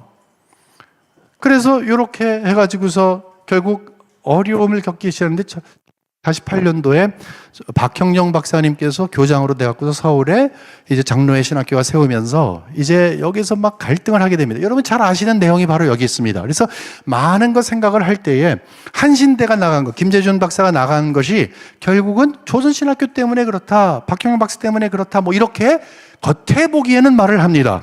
아시겠죠? 신사참배 회계의 문제와 그래서 고신측이 갈라졌다, 조선신학교 때문에 됐다. 그 다음에 여러분이 잘 아시는 이 통합과 합동이 갈라진 것은 WCC 때문에 그렇다라고 얘기를 합니다. 1948년도에 WCC가 시작이 되어서 이걸 어떻게 보느냐, 그래서 뭐 용공 어쩌고 이렇게 되고, 나중에는 결국은 1959년도에 통합과 합동이 갈라졌다면 바로 한 해저에 58년도에 3천만 원 사건이라는 게 있어요. 이 장로교 신학교의 가장 대표적이었던, 아까 기도하실 때에도 이름이 나왔던 박경영 박사님, 그분이 마치 횡령한 것처럼 이렇게 나왔는데 그게 아니에요. 원래 참 학문적으로만 활동을 하셨던 분이라 잘 몰라서 이제 이 장로교 신학교 교장으로서 실수를 한 건데, 그거를 저쪽에서 막 WCC 찬성파에서 막 그래가지고서 결국 사임하게 됩니다. 그래서 이제 그 다음에 연동파, 승동파 이렇게 갈라져 갖고 합동통합이 갈라집니다. 이것이 보통 사람들이 생각을 할 때에 겉에 보이는 분열이라고 합니다. 고시는 신사참배, 그 다음에 이 한신은 조선신학교와 장로교 신학교의 갈등, 그 다음에 59년도 통합과 합동은 WCC라고 이야기하지만 실상은 그렇지를 않습니다. 그렇지 않습니다. 그렇지 않습니다. 평양신학교가 처음에 세워졌을 때는 상당히 구파적이었습니다. 구파적인 건 뭐예요? 하나님의 말씀 중심, 오류가 없습니다. 이게 상상을 하지 못했어요. 무슨 성경에 오류가 있다? 상상할 수도 없는 아주 보수적인 그런 일이 시작을 했습니다. 그 다음에 하나 둘씩 여기저기에서 문서를 통해서 배우고, 선교사님들이 사바사바 해가지고서 사람들이 조금은 어느 정도 이렇게 생기긴 했지만, 어떤 거 성경관이 무너지는 요 모습은 좀 보이긴 했지만 아직까지는 견고했어요. 하지만 30년대 들어와서 이제 어떤 일이 있었는가 하면, 이 자유주의의 영향을 받기 시작한 선교사님들이 외국에서 공부하고 돌아온 자유주의를 공부한 사람들을 키우기 시작을 했어요. 그래서 흥왕하기 시작하고 대조가 됐어요. 즉 싸움이 있어요. 이 보수와 진보의 싸움이 있었어요. 그런 다음에 1938년도 이후에는 아까 말씀드린 것처럼 신사참배가 있은 다음에 많은 분들이 몽고로 가고 다 피신하고 하면서 여기 공백이 생겼어요. 이 공백을 누가 넣었느냐? 자유주의 신학자들이 들어갔어요. 여기에 자유주의 신학자들이 딱 들어갔어요. 여기서 나온 것이 조선신학교예요. 그 다음에 해방 이후에는 어떻게 되냐? 이것이 겉으로 드러나기 시작을 하면서 이제 싸움이 겉으로 드러나서 엄청난 전쟁이 있었다는 것이죠. 자, 그러면 어떤 형태로 이것을 우리가 이해할 것인가? 적어도 여러분이 세 분을 이해하면 아마 이해할 수 있을 것 같아요. 한 분은 김재준 박사. 이분은 어떤 분이에요? 자유주의 신학, 그렇죠? 그래서 여기에서 이분은 자유주의 신학의, 그 다음에 두 번째는 박형룡. 이 두 분은 엄청나게 보수와 그 다음에 진보 측에서, 즉 정통주의와 자유주의 측에서 엄청나게 정말 싸웠던 그런 분들이죠. 두 분은 정말 많이 싸웠습니다. 근데 그 다음에 세 번째 한 분이 계십니다. 한경직 목사님. 근데 놀라운 것은 한경직 목사님은 여기 합동과 통합이 딱 갈라질 때 통합 쪽으로 가셨잖아요. 그러니까 이분은 진보고 이분은 보수면 이분은 뭐겠습니까? 중도. 그냥 중앙을 이렇게 가는 중도파야. 근데 놀라운 것은 여러분 놀라지 마세요. 이 세 분이 다 구 프린스턴 신학교에서 공부를 했다고 하는 거야. 먼저 박형용 박사님은 1926년도에서 29년도까지, 23년도에서 26년도까지 했고요. 그 다음에 한경지 목사님은 26년도에서 29년도까지 했고요. 그 다음에 김재준 박사님은 28년도에서 29년도까지 했어요. 그런데 아까 제3차 분열을 해서 이 구 프린스턴에서 웨스트민스터가 나올 수밖에 없었던 분열이 있다 그랬잖아요. 더 이상 못 참는. 그때가 바로 29년도예요. 그 말은 뭐예요? 이분들이 프린스턴에 가갖고서 아주 이 구파와 신파, 자유주의와 이 정통주의가 싸우고 있는 현장 속에서 이것이 어떤 건가를 다 알았었어요. 그분들이 한국에 돌아와서 그대로 적용을 하신 거예요. 그것이 바로 우리 장로교회 이 분열 중심에 있었던 성경관이라고 얘기를 합니다. 그래서 스코틀랜드와 미국과 한국의 장로교회의 특징을 보게 되면은 교과서에서는 이런 문제 때문에 저런 문제 때문에 있습니다라고 겉으로 이야기하는 건 있지만 사실은 깊이 들어가면 성경관이에요. 성경관이 이렇게 힘들게 교회를 만들었습니다. 요즘에 여러분 겉에 보일 때 교회를 힘들게 하고 사회를 힘들게 하는 것이 많이 있잖아요. 뭐 이런 것 때문에 그렇습니다, 저런 것 때문에 그렇습니다 라고 이야기할 수 있어요. 하지만 한꺼풀 벗고 들어가 보면 여러분 가장 핵심적인 문제가 뭔지 아세요? 성경관이에요. 그러면 이것을 우리가 고치기 위해서 무엇을 출발점으로 삼아야 할까요? 성경관을 제대로 갖는 거예요. 여러분 아멘 하십니까? 성경관을 제대로 갖는, 왜냐? 성경에 하나님이 어떤 분인지를 아는 믿음과 성경과는 함께 가기 때문에 그렇습니다. 여러분 이렇게 정말로 중요한 일, 귀한 일을 이렇게 하시는데 힘내시고 이제 하나님의 나라의 확장을 위해서 수고하신 여러분들이 이 심으신 땀과 눈물과 기도가 분명히 한국 교회를 성경적인 교회로 세우고 성경적인 성도님들로 세우는 초석이 될 줄 분명히 믿습니다. 잠시 기도하겠습니다. 하나님 아버지, 우리의 마음을 아십니다. 귀한 일을 시작하셨는데 이 일을 통해서 영광 받아 주시옵소서. 예수님의 이름으로 기도합니다. 아멘. 네, 우리 조진모 교수님 역시 기대했던 대로 귀한 말씀 전해주셔서 감사드립니다. 우리 너무 귀한 강의여서 이렇게 리뷰를 한다는 것이 강의에 초를 치는데 부담이 있습니다만은 그래도 잠깐만 언급을 좀 드리면요. 먼저 굉장히 중요한 말을 선포하고 시작하셨어요. 역사란 뭐냐? 역사는 하나님이 어떤 분인지를 드러내는 것이란 말씀하시는데 이 말씀을 반대로 뒤집으면 역사를 모르면 하나님을 알 수 없다는 말이 되죠. 그래서 역사에서 가장 중요한 것은 역사관이다 라고 말씀하시면서 모든 것의 근거, 원천은 하나님이시고요. 그리고 우리는 끊임없이 도는 윤회 역사관이 아닌 직선사관을 가지고 있는데 이 직선으로 연결되는 역사는 하나님의 구속 역사다. 구약 성경과 신약 성경과 이어지는 교회사까지 모두 하나님의 구속 역사라 말씀을 해 주셨습니다.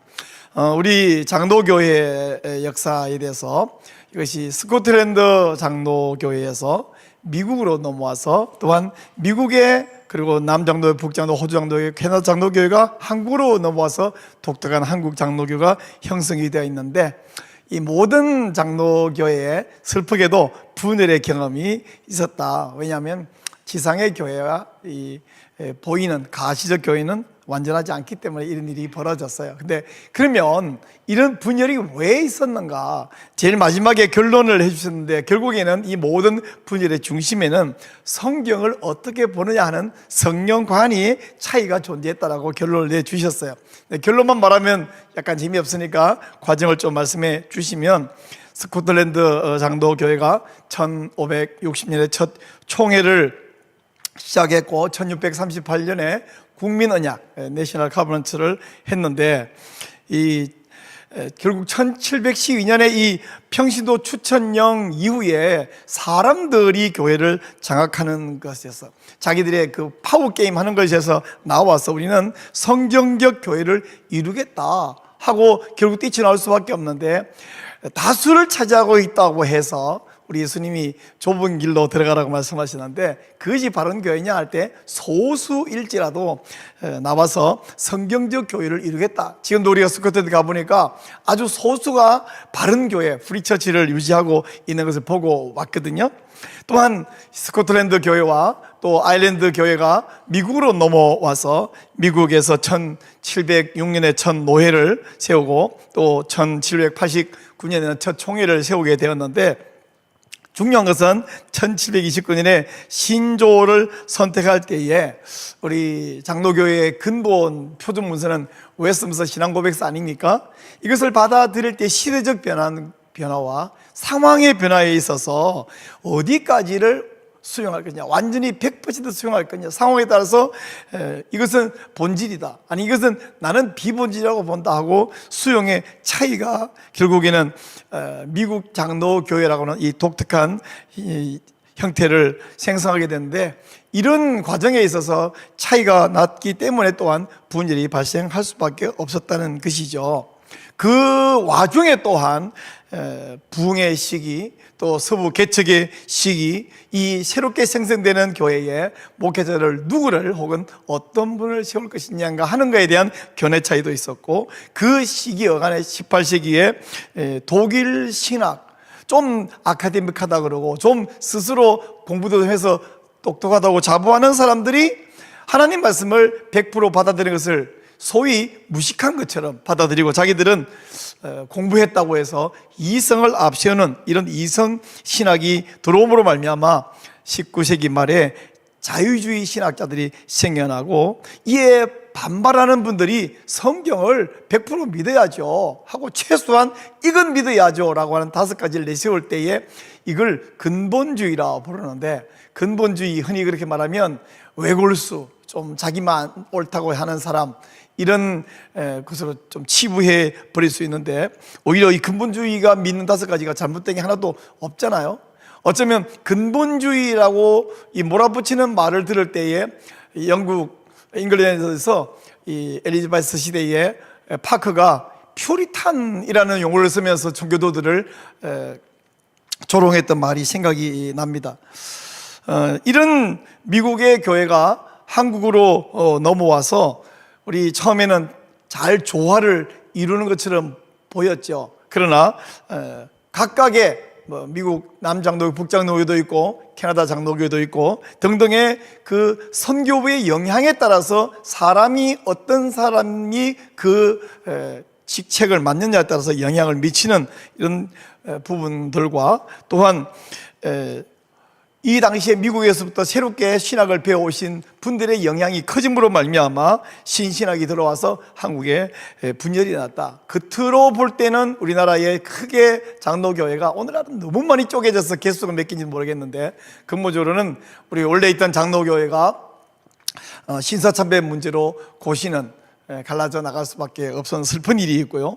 또 1953년에 조선신학교가 나가서 오늘날 한국신학교, 한신대학교가 된 것은 이건 누가 봐도 신학적 문제 때문에 분열되어 나갔고 1959년에 WCC를 수용할 것이냐의 문제 때문에 성동척과 연동척으로 나눠져서 오늘날 합동 또 통합이 이루어졌는데 이런 것들이 드러나는 역사가 있습니다만은 그보다 진짜 이유는 그 속에 있는 잘못된 성경관 때문이라고 마지막으로 정리를 너무너무 잘 해주셨습니다. 1901년까지는 아무 문제가 없었고 모두가 보수 신학을 가졌고 우리나라의 역사신학자 오덕교 총장님이 그런 말씀하셨습니다. 우리나라 초창기에는 모두가 선교사들이 자기 나라에 자유주의 신학이 들어오고 있는 시기였지만 이 정통 보수 신학을 가진 선교사들만 초창기에 들어왔다. 너무 좋았는데 1930년대 어간에 이런 자유주의 신학을 가진 선교사들이 들어오고 또한 그런 신학자들을 점점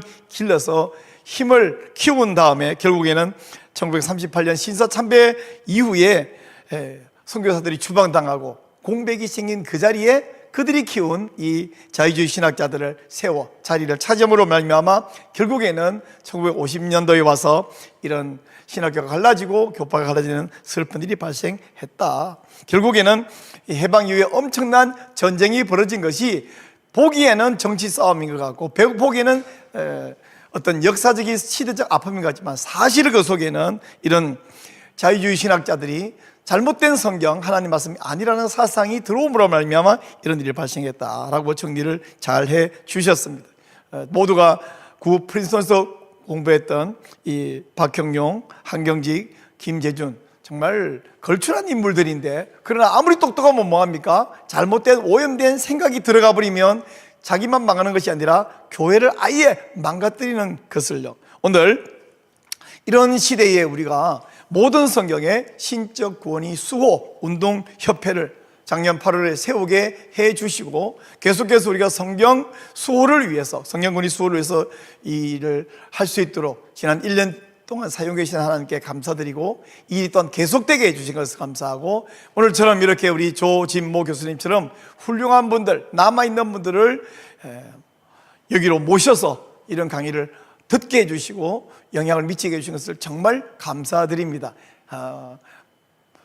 아무리 강의가 길어도 핵심은 하나밖에 없죠. 성경을 어떻게 보느냐 하는 성경관이 교회도 분열하게 만들고 영혼을 죽이게 만들고 교회를 죽게 만드는 것입니다. 우리 이 일을 위해서 우리가 먼저 한번 기도하면 좋겠는데요. 하나님, 지금 전 세계의 80% 혹은 90%의 신학자들이 성경 비평학을 수용하고 성경이 완전한 하나님 말씀이 아니라고 주장이 되고 인간 이성적인 생각을 해대고 있는 이 시대에 한국교회는 그나마 그 비율이 거꾸로 아닙니까? 우리는 뭐 20% 얼마 정확하게는 파악이 어렵지만은 적어도 한 80% 정도는 아직 보수신학을 지키고 있는데 그 원인이 과거에 제대로 배웠던 성도들이 남아있기 때문인 것 같은데 점점 잘못 배운 신학자들이 많아지면 내버려두면 뒤집어질 수 있습니다만은 하나님 은혜로 아직도 지키고 있으니 너무 감사하죠. 우리 하나님, 우리 한국교회의 이 악한 신학을 몰아내고요 또 전 세계의 악한 신학을 바로잡을 수 있는 은혜를 주시는데 바로 우리 성수협을 사용하셔서 이런 일을 하게 해주시고 남은 자들 우리 이 바른 신앙 갖고 있는 목사님과 교수님들에게 용기를 주셔서 나가서 이거 분명히 잘못되었다 이거 하나님 앞에 악하다는 것을 용기 있게 선포할 수 있게 해주시고 그래서 바른 신앙으로 돌아올 수 있도록 기도하기를 원합니다. 또한 성경관을 바로잡고 우리 성경구들을 수호할 때 이 악한 동성애 독재법 차별금지법이라는 이 젠더 이데올로기도 몰아낼 수 있습니다. 그래서 그래야만 우리가 살 수 있지 그렇지 않으면 우리가 다 망하는데요 한국 대한민국이 매우 어렵습니다. 이 어려움의 원인은 어떤 정치인 몇 사람 때문이라기보다는 근본적으로 교회가 잘못되고 성경 권위를 지키지 않고 하나님을 제대로 섬기지 않을 때 하나님께서 바로 즉시 핀셋처럼 그 사람만 골라냅니까? 아니 교회를 징계하시는데 그 징계하는 과정에 나라에 어려움이 생긴다고 저는 봅니다. 그러므로 우리가 살기 위해서, 하나님께 영광을 돌리기 위해서, 다시 이 땅의 부흥을 위해서 기도할 필요가 있고, 계속해서 용기를 내도록 은혜가 필요합니다. 우리 한번 주여 부르짖고, 하나님이여 주님의 말씀에 신적 권위를 수호할 수 있도록 모든 목사들에게 용기를 주시고 교수들에게 용기를 주셔서 하나님 말씀이 온전히 하나님 말씀인 것을 용감하게 선포할 수 있게 해달라고, 우리 모든 성도들도 특별히 신학생도 깨어나서 잘못된 교수가 있으면 그것을 수용하지 말고 분명히 잘못을 지적하고 보고하고, 그래서 그런 신학자들을 배제시키고 우리 신학교를 온전히 회복시키며 교회를 회복시키고, 그래서 한국교회가 온세계 교회를 살려내는 데 쓰임받도록, 그리고 그 중심에 우리 성수협이 쓰임받도록 우리 한번 간절히 기도하기를 원합니다. 주여, 하나님 아버지 감사합니다. 이 악한 시대에 우리를 사용하여 주시고 우리 성수협을 세우셔서 지난 1년 동안 귀한 일을 하게 해주신 것을 정말로 감사드리옵나이다. 온 세계 하나님이여 너무나 많은 신학자들이 오염되어 있습니다. 하나님의 귀한 말씀을 하나님 말씀인 것을 인정하지 아니하고 이성을 하나님 말씀 위에 갖다 놓고 하나님의 권위를 독차지하고 있습니다. 그 옛날 교황이 감히 하나님의 자리를 차지하더니 이제는 인간들이 자기의 이성을 하나님의 자리에 올려놓은 우상숭배를 감히 감행하고 있습니다. 주여, 우리가 이제 하나님의 권위를 회복하고 주의 말씀의 권위를 회복하고 이 일로 한국교회를 살려내고 온세계 교회를 살려내기를 간절히 주여 소원하고 기도드리옵나이다. 하나님 말씀 앞에 굴복하게 하여 주시옵소서. 하나님 말씀의 권위를 회복하는 이 일에 우리 성수협을 사용하여 주셔서 감사합니다.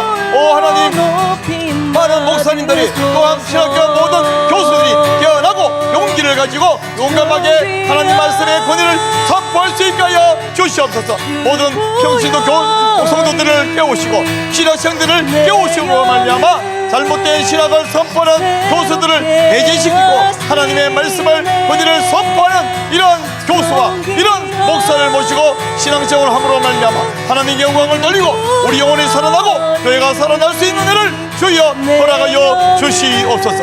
오늘로 귀한 강의를 허락하심을 감사합니다. 조진보 교수님을 복 주시고 계속해서 사용하여 주시고 우리 성수협을 사용하여 주시고 성수협에 들어가서 강의를 듣는 모든 우리 사랑하는 지체들 성도들 한 명 한 명에게 복을 주시며 용기를 주시고 성수협 사역이 계속 확장되게 하시고 이 강의를 더 많은 분들이 듣고 영향을 받고 은혜를 받고 깨어날 수 있는 복을 주여 허락하여 주시옵소서. 하나님 감사합니다. 모든 말씀 우리 주 예수 그리스도의 이름으로 기도드리옵나이다. 아멘.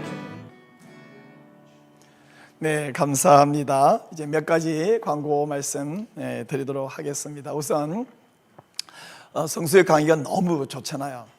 어떤 신학교 가서도 듣기 어려운 강의들이 계속해서 쟁겨되고 있는데요, 이걸 나만 듣고 덮어버리기 너무 아깝지 않습니까? 더 많은 분들이 한 명 더 들어요. 여러분, 전도는 예수님 모르는 사람에게 예수 십자가 부활 천국 이것만 말하는 것이 아니라 모르는 분들에게 혹은 성경관이 잘못되고 신앙생활이 온전치 않은 분에게 바른 신앙생활을 알려주는 것도 전도입니다. 그래서 성수협 채널을 공유해 주시는 것이 이 시대에 반드시 필요한 전도인데요, 가장 쉬운 방법은 당장 지금 강의 듣고 있는 이 링크를 여러분의 지인 또 단톡방들에게 많이 공유해 주시는 것이고, 좀 더 좋은 방법은 여러분이 운영하시는 그 유튜브 채널 갖고 있으시죠? 그 채널에 이 성수 강의를 올려서 공유해 주시는 것입니다. 어떻게 하면 공유할 수 있느냐? 지금 화면에 나가는 이 전화번호로 문자 메시지 주십시오. 성수협 채널 공유 원합니다. 문자만 주시면 자세한 아주 쉬운 방법을 알려드리도록 하겠습니다. 여러분의 채널에 이 성수협 영상을 올리면 여러분의 채널의 수준이 올라가고요, 그것 때문에 공유도 더 많아질 것이라고 확신합니다. 저도 그렇게 하고 있습니다. 자, 다음 광고 드리겠습니다. 우리 월요일 이 성수협 강의 오후 3시부터 한 5시까지 강의를 마치면요, 잠시 쉬었다가 6시 반부터 성경 순종 성경 읽기, 우리 요즘 모든 것을 다 줄이는 별다줄 시대라서 이것도 줄여서 우리는 성순성이라고 부릅니다. 성순성 강의가 예전인데 우리 조영길 장로님께서 성경관이 아주 풍성하고 아주 반듯하심으로 매우 은혜가 됩니다. 오늘 강의할 제목은요, 창세기에 게시된 하나님 아버지와 예수 그리스도의 사랑에 대해서 강의할 텐데 6시 반입니다. 기대하시고 들어오셔서 강의를 들으시고 또 유익하시고 또 함께 나누시면 정말 좋겠습니다. 다음 광고 있습니다. 우리 예수님의 기도를 본받았어요. 우리는 딱딱하게 강의만 듣고 성경 공부하는 사람들이 아니라 기도에서 은혜를 회복하고 하나님의 은혜를 구해야 되잖아요. 그래서 매주 목요일 저녁 8시 반에 우리는 청계산 한 산자락에 모여서 기도합니다. 먼저 8시 반부터는 각자가 하나님께 기도하고요. 9시 40분에 모여서 공동의 기도 제목을 함께 기도하고 이렇게 목요일마다 기도하고 있는데 산기도에 안 와보신 분들은 그 맛을 모를 뿐 아니라 처음 산에 가려고 그러면 뭔가 두려움이 괜히 생기는데 거기 제가 가봤더니 곰이 없더라고요. 호랑이도 없고 혹시 그러면 그 산신령님이다. 산신령도 없더라고요. 그리고 또 뭐가 없냐면 산에 가면 모기도 없더라고요. 산에 가면 정말 은혜를 받습니다. 우리 하나님과 좀 더 가까이서 만나고 싶으시면 산기도에 오시길 바랍니다. 네, 산기도에 오셔서 함께 은혜 받기를 바랍니다. 네, 이제 우리 다음 주 강의를 미리 좀 알려드리겠습니다. 아까 제가 사회하면서 잠깐 말씀드렸는데 지난주에 와서 강의하셨던 우리 합동신학대학교의 설교학 교수 이승진 교수님께서 다음 주에 한 번 더 오셔서 언약 해석학과 강해 설교라는 제목으로 말씀 전해주실 건데 지난주 강의에도 은혜를 받으셨잖아요. 다시 기대를 가지고 다음 주 강의도 또 시청해 주시기를 바랍니다. 네, 여러분 지금까지 함께 해주셔서 정말 감사합니다. 우리 조지모 교수님, 목사님 정말 귀한 분을 모셔가지고 우리 강의 들었는데 우리 교수님 한 번 더 박수 주시면 좋겠습니다. 예, 교수님 감사합니다. 네, 고맙습니다. 자, 여러분 장시간 함께 해주셔서 감사합니다. 또 우리 귀한 강의에서 만나 뵙도록 하겠습니다. 여러분 다음 주에 뵙겠습니다. 감사합니다. 평안하십시오. 샬롬.